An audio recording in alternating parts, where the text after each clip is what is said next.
The crisp, clean air of Larkspur, Oregon was supposed to be my sanctuary. After years of dealing with a relentless, soul-crushing neighbor dispute that eventually forced me to sell my last home at a loss, this move was meant to be a fresh start. At 48, Silas Croft had finally found a place that felt right.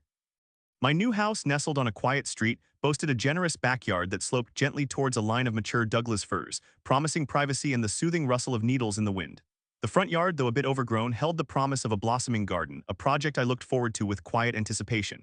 I considered myself a patient man, observant, and given my past, definitely resourceful when pushed. Life here began with a gentle rhythm.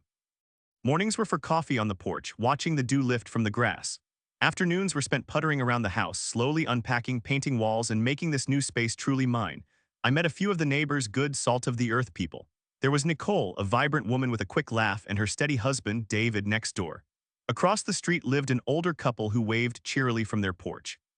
Everyone was friendly, welcoming, a stark contrast to the strained silence of my previous neighborhood. They all confirmed what the previous owner had hinted at. There was one problematic resident, a man named Gary, who lived directly across from my new place. My previous owner had mentioned city complaints, minor grievances, things I dismissed as perhaps valid, chalking it up to a difficult personality rather than malice. I told myself I could handle a difficult personality. After all, I had survived worse. My motivation for moving to Larkspur wasn't just a desire for peace. It was a desperate need to reclaim a sense of control over my own life, to prove to myself that I wouldn't be driven out again. That deep-seated desire to see bullies held accountable, albeit discreetly and methodically, hummed beneath my calm exterior. I wanted to establish roots, to finally feel safe and settled. This new home was meant to be the start of that chapter. The first crack in my newfound tranquility appeared barely a week after I'd fully moved in. During the 2 months of renovation, I'd had a large waste management dumpster bag out front, slowly filling with debris. It was almost empty, just a few odd bits left for the final pickup.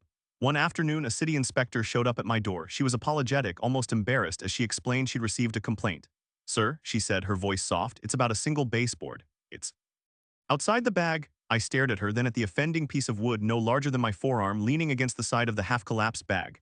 "A single baseboard," I repeated, utterly bewildered. I felt a flush creep up my neck. It was so trivial, so incredibly petty.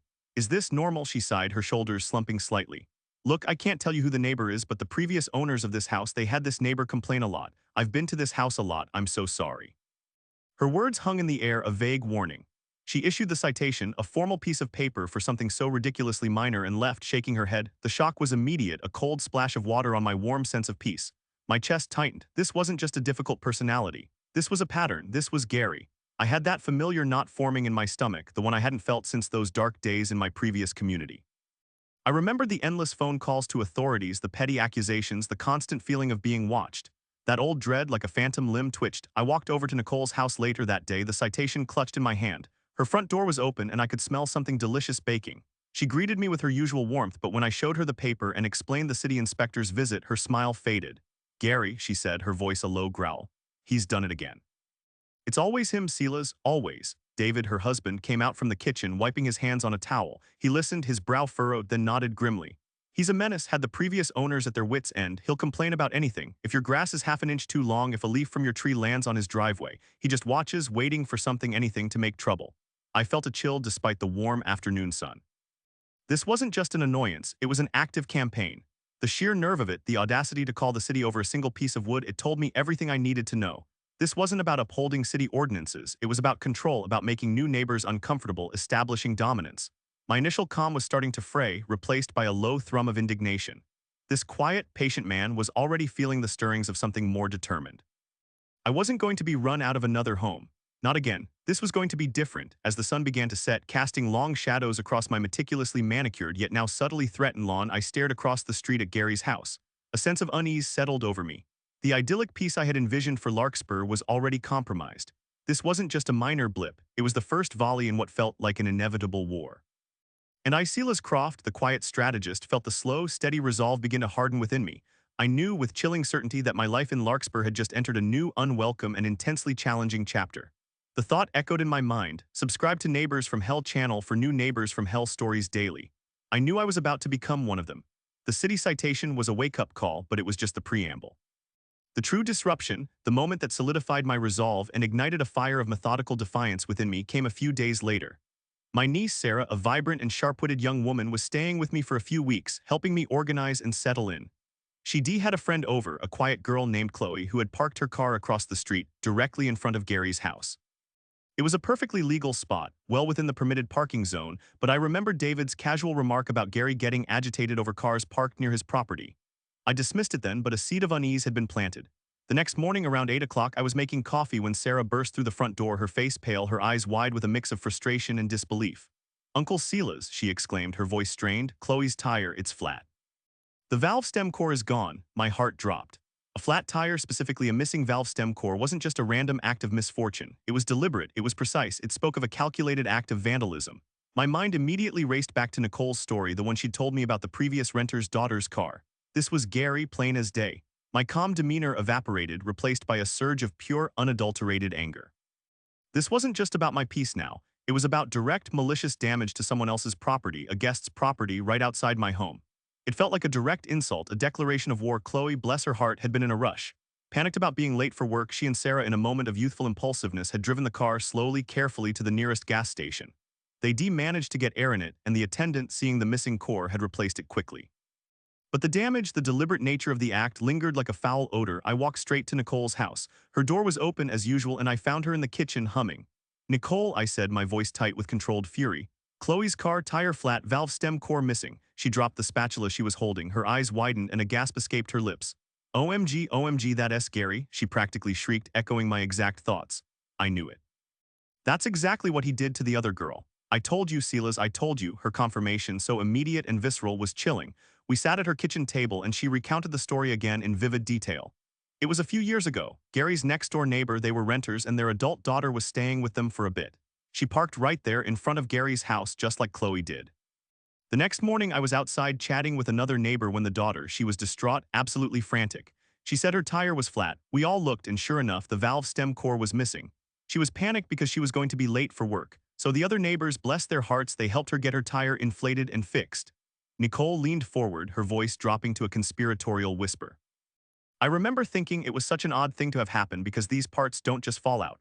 It has to be physically removed with a tool, a gizmo. It stuck with me. I listened, my jaw clenched. This wasn't a one-off. This was a signature move, a calling card. Gary wasn't just petty, he was a vandal, deliberately causing damage, inconveniencing people, disrupting lives. The realization sent a cold wave through me.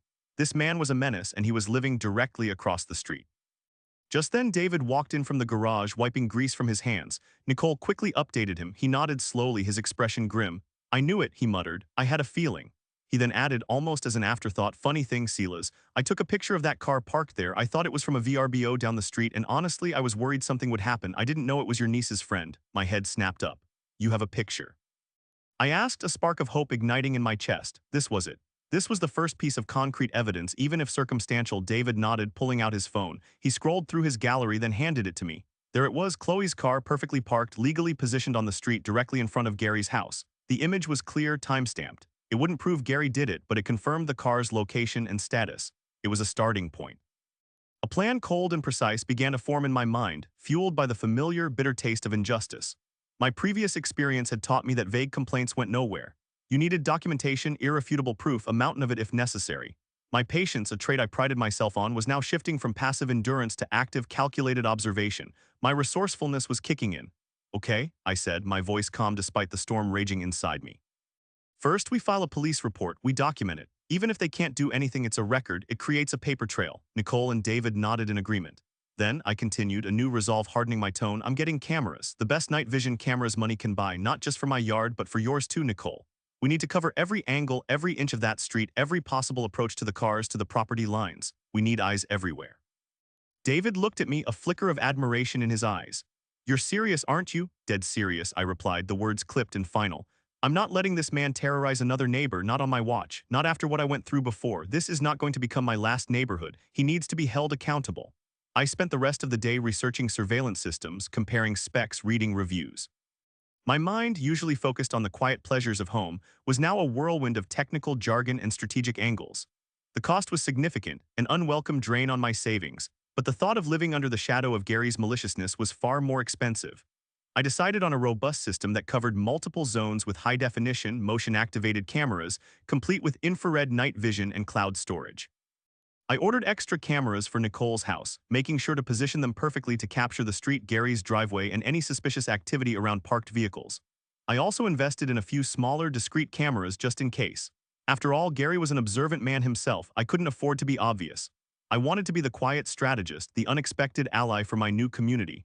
The police report was a formality as expected. The officer, a young man with tired eyes, listened patiently as I recounted the incident, showing him David's photo. He acknowledged Nicole's corroborating story about the previous incident. "We'll file it, Mr. Croft," he said, his voice flat. "But without direct proof, a clear visual, it's difficult to pursue." "It'll go on his file, though. If there are more incidents," he trailed off, leaving the implication hanging in the air. More incidents, I knew there would be. Gary was predictable in his malice. Cameras arrived within a few days. Installing them was a meticulous process. I didn't want them to be obvious, yet they needed to have a clear line of sight. I spent hours on ladders, routing cables, calibrating angles, fine-tuning motion detection zones. I installed 4 cameras on my property, one covering the driveway and front lawn, one pointed at the street, one overlooking the side yard and fence line, and another strategically placed to capture the rear of my property, just in case. At Nicole's house, I installed 2, one focused squarely on the section of street where Chloe's car had been parked and another covering her driveway. We went over the footage review process, how to tag events, how to back up crucial clips. Nicole and David were fully on board, relieved to have a proactive plan. For a few weeks, an uneasy quiet settled over the street. Gary seemed to be lying low, perhaps sensing the shift in atmosphere. I reviewed the camera footage religiously every evening. It was mind-numbingly boring, mostly squirrels chasing each other, cars driving by, the mailman. But I knew the moment something happened, I'd have it. I found myself becoming even more observant, not just of Gary, but of everything around me. I noticed the subtle changes in his routine, the times he left his house, when he returned, if he had visitors. It was a strange, almost unsettling intimacy with my tormentor. Then came the next wave of nuisance. It started with anonymous complaints to the city again. This time it was about my composting bin, then a claim that my fence was too tall, it wasn't, and finally a complaint about excessive noise during daylight hours when I was simply listening to a podcast while gardening. Each time a city official would show up, apologetic, explaining it was a complaint from a neighbor. Each time I felt the rage simmer. This was Gary's game, attrition through endless, petty harassment. He wanted to wear me down just as he had worn down the previous owners, but he didn't know me. He didn't know my history or the furnace of resolve that burned within me. My patience was being tested, not broken. My patient nature now expressed itself as a deep, methodical resolve to endure and outlast. My observational skills were sharper than ever. I began to keep a detailed log, a journal of every complaint, every interaction, every suspicious incident, no matter how small. Date, time, description, who was involved. This was not just for evidence, it was for my own sanity, a way to quantify the escalating pressure, to see the pattern clearly. The psychological toll, however, was immense. I found myself waking up at strange hours, my mind replaying scenarios, strategizing countermeasures. My sleep became fitful, punctuated by the imagined sounds of lurking figures outside. The simple joy I once found in my new home was now tainted by a persistent sense of vigilance. I felt constantly on edge, constantly watched. Even my hobbies, like gardening, felt less like a peaceful retreat and more like an open invitation for Gary's scrutiny. I felt the slow creep of despair, the familiar suffocation of being trapped in an inescapable conflict. One afternoon, I discovered a small, newly planted sapling near my property line, one I'd lovingly placed just a week prior, snapped cleanly in half. It was hidden by some taller bushes, not immediately obvious. I reviewed the footage from the side yard camera. There, late at night, a shadowy figure, unmistakably Gary, had crept along the fence line. He lingered near the sapling, then bent down, and the small tree disappeared from view for a moment before he straightened up and melted back into the darkness. The sapling was just a small, insignificant thing, easily replaced, but the act itself was a vicious, calculated attack. It was property damage. It was undeniable. I felt a cold knot of dread in my stomach, quickly replaced by a furious surge of determination. This wasn't just petty, it was malicious. I immediately called the police, footage in hand. The same tired-eyed officer arrived. He watched the clip. His eyes widened slightly. "That's pretty clear, Mr. Croft, that's him." This time there was no flat tone, no dismissive shrug. This was actual evidence of vandalism. He took a detailed statement, a copy of the video, and assured me they would pay Gary a visit. The visit, when it came, was short and predictably ineffective in stopping Gary. The officer later called to tell me Gary denied everything, claiming he was just inspecting his property line. Without more substantial proof of intent or a more significant crime, the police said they couldn't do much beyond a warning. They explained that property line disputes were tricky, and proving malicious intent for a broken sapling unless he confessed was almost impossible. It was a setback, but also a valuable lesson. The police, for all their good intentions, couldn't solve a problem like Gary with just one piece of evidence. I needed an overwhelming, irrefutable mountain of it. My quiet strategist role demanded a more intricate plan. My patience was wearing thin, but it hadn't broken. It had sharpened into a focused, almost surgical resolve. I started setting up more nuanced surveillance, motion-activated trail cameras hidden among the bushes pointed at the very spots Gary seemed to frequent. I started timing my walks to coincide with his, observing him, making mental notes of his habits. I was becoming the hunter and Gary unknowingly was the prey. This constant vigilance was exhausting though. My job, which I usually enjoyed, felt like a chore. My friends noticed my preoccupation. "You're obsessed, Silas," one of them gently chided. And maybe I was, but this felt like an existential battle for my own home, my own peace. The memory of being driven out before burned like a brand. I would not let it happen again. I would not allow this bully to win. One evening, as I reviewed the day's footage, I saw it. Gary lingering near the street, his eyes fixed on a parked car, then bending down, his hand disappearing from view near the tire. He straightened up, wiped his hand on his pants, and casually walked back into his house. The camera quality wasn't high enough to see a valve stem core, but the pattern, the specific action, it was too familiar. It was another tire. This time it belonged to a delivery driver, parked for a few minutes while dropping off a package at a neighbor's house down the street. I confirmed with the neighbor, yes, the driver had found a flat tire shortly after leaving. No one thought anything of it until I mentioned Gary. The neighbor, a kind elderly woman, looked horrified. This was my rock bottom, not because of personal loss, but because I saw the helplessness in that elderly woman's eyes, the quiet resignation. Gary wasn't just attacking me, he was a poison spreading through the whole street, eroding the sense of community, making everyone wary and suspicious. I saw my old neighborhood in her eyes, the same fear, the same silent suffering. I felt a profound weariness, a deep exhaustion that seeped into my bones. I was so tired of this constant battle, tired of feeling like a prisoner in my own home, tired of the fear Gary instilled in others. I sat in my darkened living room, the glowing screen of my monitor casting a pale light on my face, the images of Gary's petty malice replaying over and over. But then, slowly, a different feeling began to surface. It wasn't despair anymore. It was a cold, hard resolve forged in the fires of past trauma and current frustration. My patience had been pushed to its absolute limit, but it hadn't broken. Instead, it had transformed into something steely and unyielding. My quiet strategist nature took over, a renewed focus settling upon me. This wasn't just about Gary's accountability anymore. It was about reclaiming the entire street, restoring the peace that Larkspur promised. My motivation, the desire to prevent others from suffering what I had, to finally see bullies face the music, became a burning imperative. I would not be driven out, and neither would anyone else. I would leverage every ounce of my observation, patience, and resourcefulness. I knew what I had to do. Subscribe to Neighbours From Hell channel for new Neighbours From Hell stories daily. I needed to document not just what Gary did, but who he was impacting, building a case not just of vandalism, but of a pattern of harassment and community disruption. The transformation was gradual but profound. The weariness that had settled over me began to lift, replaced by a focused, almost surgical determination. I was done reacting. It was time to act, to take the fight to Gary, but on my terms, methodically, legally, and with an undeniable mountain of evidence. My role as the quiet strategist was no longer about defending my borders, but about reclaiming the peace of the entire neighborhood. My deep-seated motivation to hold bullies accountable, honed by my previous harrowing experience, now burned brighter than ever. I would not be driven from this home, and I would ensure no one else would suffer Gary's reign of terror. My strategy was two-pronged: comprehensive documentation and community mobilization. First, I upgraded my surveillance system even further. I added discrete high-definition cameras in unexpected places, disguised as everyday objects, all linked to a secure off-site server. I invested in time-lapse capabilities and advanced motion sensing technology. I started using a specialized software that allowed me to tag suspicious activity, catalog events, and create chronological reports with precise timestamps. Every movement Gary made near my property line, every car that parked near his house, every delivery person who stopped, every complaint I received from the city, it all went into the meticulously organized database. I even bought a professional-grade dashcam for my car, just in case something happened while I was driving by his house. My patience was now a superpower, allowing me to sift through hours of mundane footage for mere seconds of incriminating activity.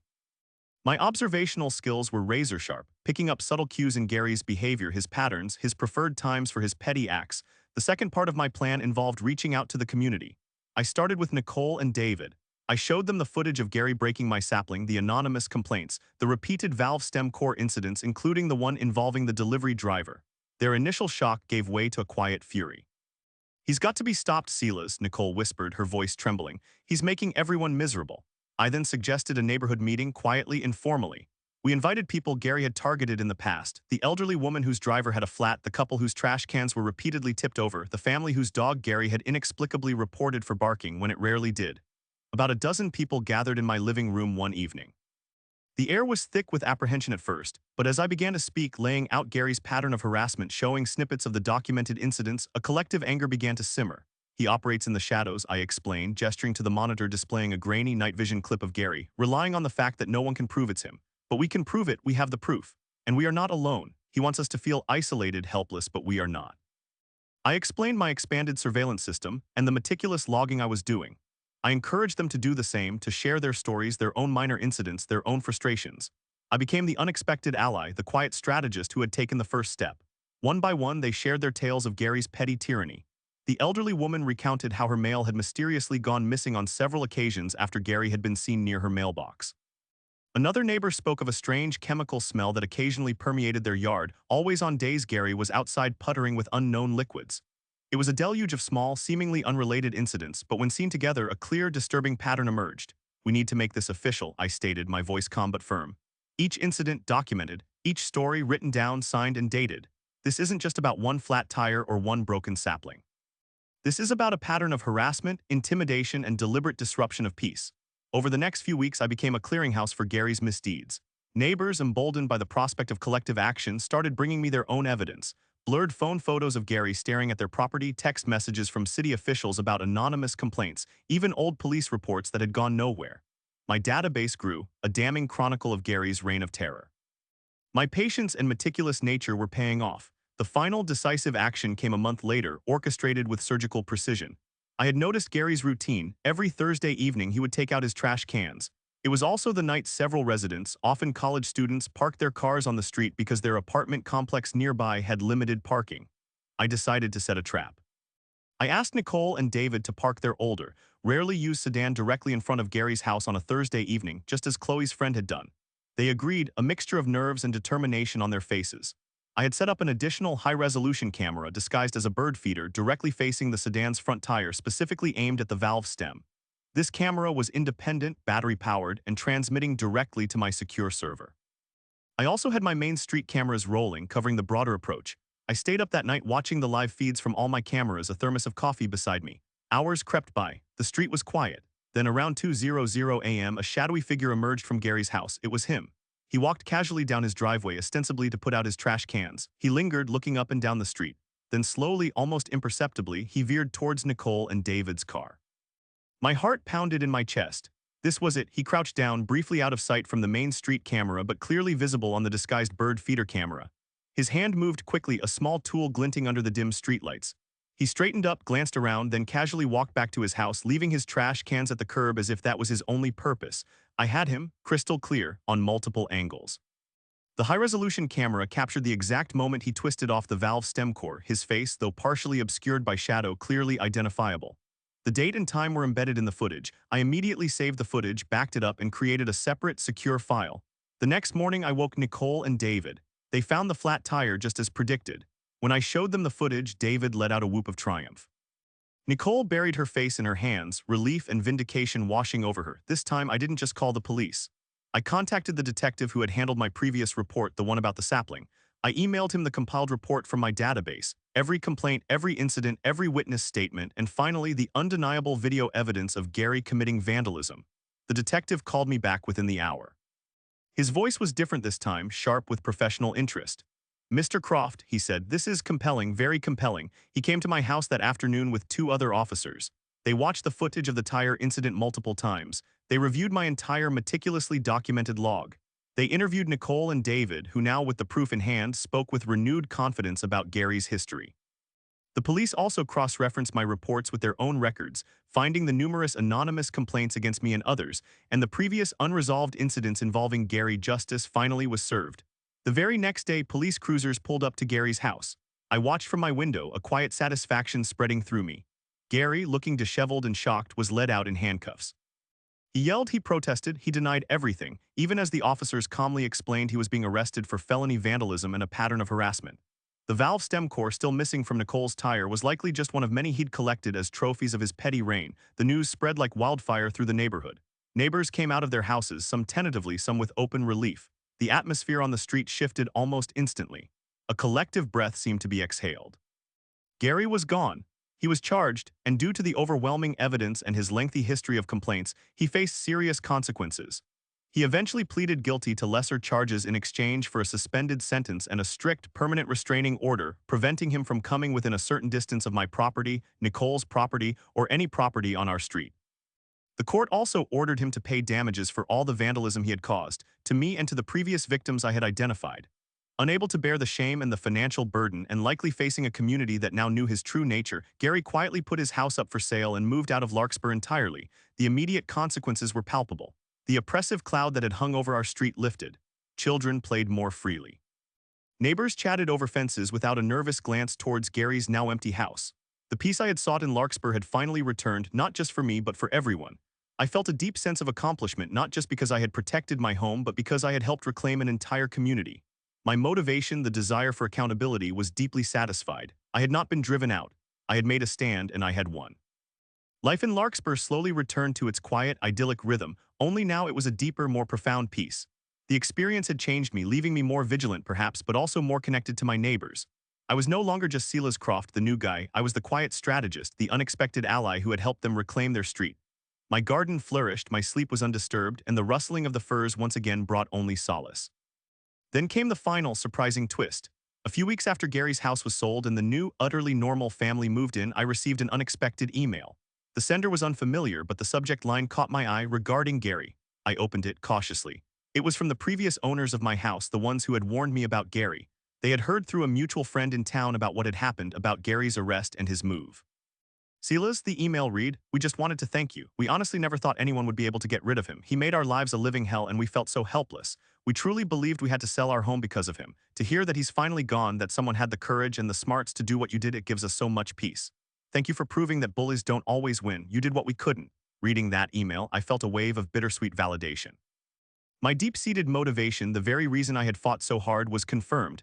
I had seen a similar pattern of relentless neighbor harassment, and it had forced me to sell my home.